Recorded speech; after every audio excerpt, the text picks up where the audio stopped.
Hola a todos, en este video tutorial nuevo vamos a ver principalmente los arreglos multidimensionales, hablando específicamente de los llamados matrices o tablas, es decir, de dos dimensiones. Los elementos de un arreglo, obviamente, recordemos que pueden ser de cualquier tipo. Esto quiere decir que los elementos de un arreglo pueden ser a la vez arreglos, es decir, un arreglo de arreglos, que se conoce generalmente como arreglo multidimensional. El más común de todos es la llamada matriz o tabla, que consta principalmente de filas y columnas. Un ejemplo típico de esto es el tablero del 3 en raya, o también llamado el juego del gato. Este es un arreglo de 3 elementos, donde cada elemento es un arreglo de 3 elementos también. Principalmente se define el tipo de dato, el nombre, y separada en este caso cada una de las dimensiones. Por ejemplo, si fuese de 3×3 en el juego del gato, se podría representar con este tipo de distribución rectangular, también llamada matriz o tabla. Visto como un arreglo de arreglos, como pueden ver, podríamos considerar cada una de estas columnas que son verticales. Recordemos que las columnas son verticales y las filas son horizontales.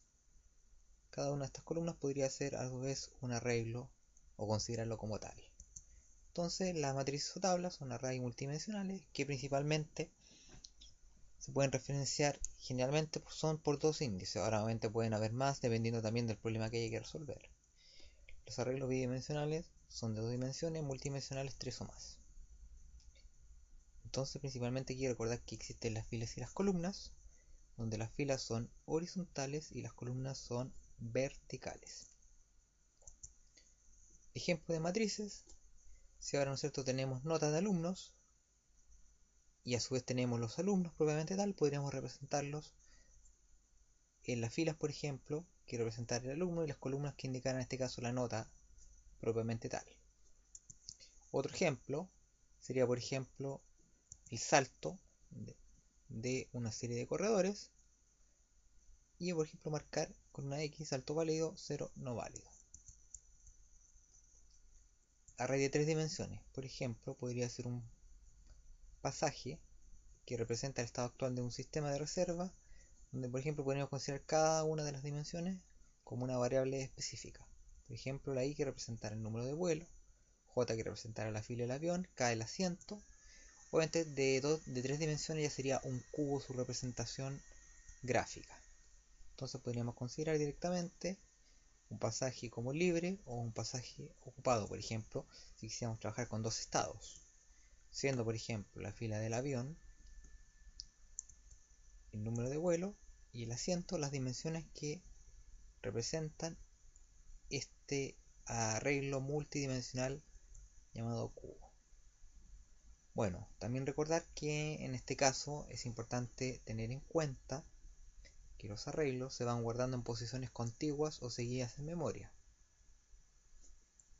ya tanto para cada una de las filas y obviamente columnas propiamente tales. Siempre se ubican en posiciones seguidas en la memoria. Bien, para declarar las matrices principalmente necesitamos saber el tipo de dato, sea entero, real, carácter, lógico, ya el nombre de la matriz o identificador, y obviamente el tamaño de la fila y tamaño de las columnas. Entonces, por ejemplo, si tuviésemos una matriz de 10×5, tendríamos en total 50 elementos de tipo entero.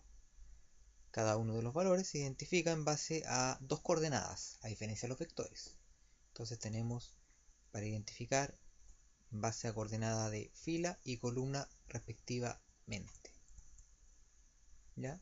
Entonces, por ejemplo, si tuviésemos una matriz de 4×5, es decir, 4 filas y 5 columnas, el elemento 0, 0 me representa el primer elemento y en este caso 3,4 el último. Recuerden que empezamos en 0 y obviamente llegamos al último elemento. En este caso, si es de 0, llegamos directamente hasta 3, 0 a 3, y si son 5 de 0 a 4 para las columnas. Recuerden, columnas, filas. Obviamente necesitamos las dos coordenadas para saber en qué caja estamos tratando de acceder directamente. ¿Ya? Bueno, el tema de la inicialización propiamente tal en PSign no tiene un efecto, no se puede plantear de esta manera. Sí, en algunos lenguajes de programación, lo que sí podemos ir especificando caja por caja el valor que le queremos dar. Luego también podemos llenarla a través de ciclos o de números al azar, lo mismo que hicimos en el caso de las matrices, de los vectores, perdón. Entonces, hagamos un ejercicio ahora directamente en PSign. Se pide realizar un algoritmo que permita crear una matriz de números enteros que tenga, en este caso, 4 filas y 5 columnas, rellenándolas con datos ingresados por el usuario. Entonces, vamos a proceder a resolver este problema directamente en el software PSign. Entonces, para ello, directamente en el software, acá, si fijan, voy a crear, ¿cierto? Voy a crear un proceso matriz 1, por darle un nombre. Vamos a definir, en este caso, la matriz, un J, que vamos a explicar después para qué se necesitan. Principalmente esos elementos y lo vamos a declarar de tipo entero. ¿Ya? Obviamente una matriz también la podemos llenar con valores reales, con caracteres, con texto. ¿Ya? Entonces, aquí es importante considerar la entrada directamente, que va a ser por teclado. ¿Ya? Y para, en este caso, recorrer una matriz, ¿cuántos ciclos necesitamos? Es una buena pregunta. Si para un vector nosotros necesitamos un ciclo para poder recorrerlo completo, dado que teníamos solamente una dimensión, fila o columna, en el caso de las matrices necesito 2 ciclos como mínimo para recorrer, para avanzar por la fila y la columna correspondiente. Recuérdense que cada elemento se identifica en base a 2 coordenadas, por lo tanto necesito esos 2 ciclos para poder recorrer. Entonces vamos a crear directamente 2 ciclos. ¿Ya? Entonces primero, recordemos nuestro problema, 4 filas y 5 columnas. ¿Ya? Por lo tanto, en este caso, bueno, recuérdense por supuesto que tienen que definir la matriz, como dice el problema, de 4 por 5. En PSign, las matrices se declaran de esta manera: la palabra dimensión, el nombre propiamente tal de la matriz, que la habíamos declarado ahí, y entre un corchete solamente declaramos fila, coma, columnas. ¿Ya? De esa manera. Por lo tanto, acá vamos a hacer un ciclo que parte en 0, que llega hasta n-1, es decir, hasta 3, con paso 1. Y eso es para, voy a colocar un comentario acá, esto es para recorrer, primero recorremos por fila, y luego necesitamos otro ciclo para recorrer por columna. Entonces tenemos acá J0, tenemos que llegar hasta n-1, 4, con paso 1. Entonces, ¿qué es lo que hacemos ahí? Vamos a ocupar nuestro leer directamente. Aquí vamos a leer matriz y coma J. Entonces ahí estamos asignando directamente valores a... Ahora, lo que podemos hacer, si desean, es escribir acá un mensaje. Ingrese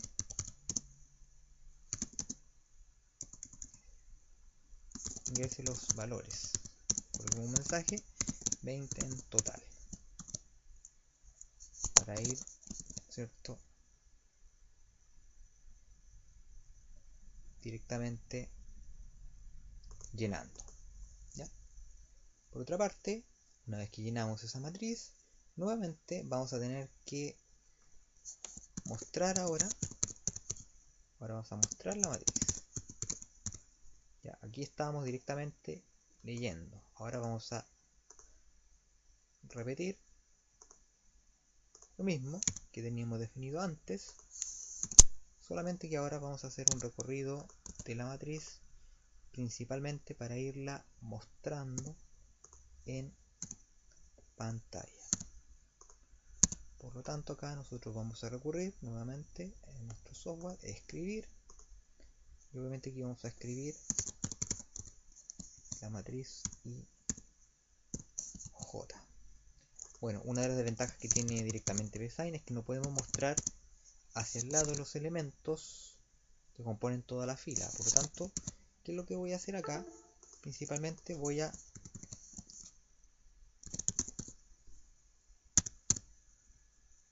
colocar acá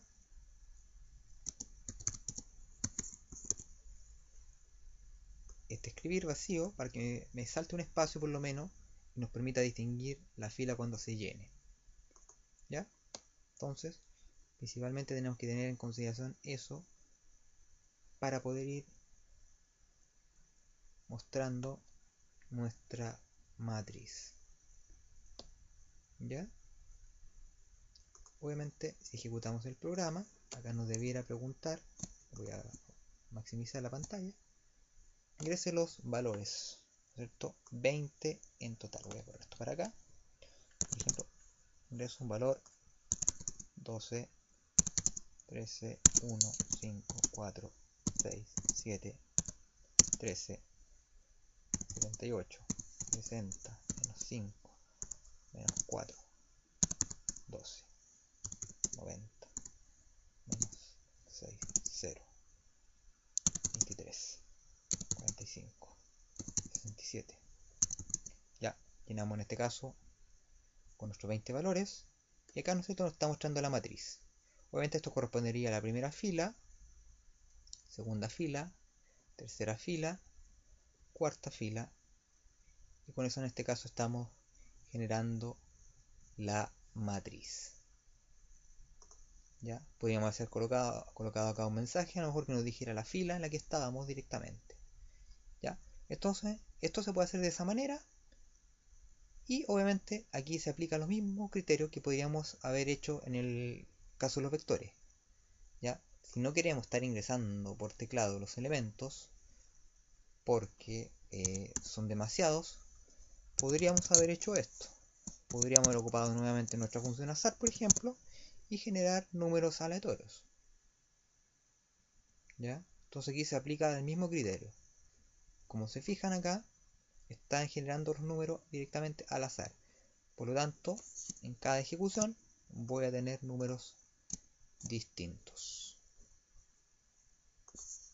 ¿Ya? Entonces aquí no olvidar, a modo de resumen, que las matrices es un arreglo multidimensional que principalmente, como habíamos dicho anteriormente, tiene filas y columnas. ¿Ya? Ahora, por ejemplo, si quisiera mostrar un elemento específico, yo podría indicar directamente, por ejemplo, si quiero mostrar el elemento de la fila 2 y columna 3, por ejemplo, si quisiera mostrar ese elemento, por ejemplo, ¿qué es lo que tendría que hacer? Obviamente aquí indicarlo directamente en base a las coordenadas. Por ejemplo, si la segunda fila, acuérdense que compartimos en 0, sería 1. Y es columna 2, sería 2. ¿Ya? Entonces, voy a ejecutar nuevamente. Me dice que el elemento de la fila 2 y columna 3, voy a colocar un espacio acá porque no se cansó a ver, se vio pegado un número con el otro. Ahí está, el elemento de la fila 2 y columna 3 es el 30. Entonces vamos a la fila 2. Esta es la fila 2, fíjense, columna 3, ese sería el número. Ya, número 30. Ya, bueno, este es un primer video tutorial asociado a lo que es matrices. Luego en los siguientes tutoriales vamos a ver ejercicios más complicados. Ya, me despido y nos vemos en un próximo video. Hasta pronto.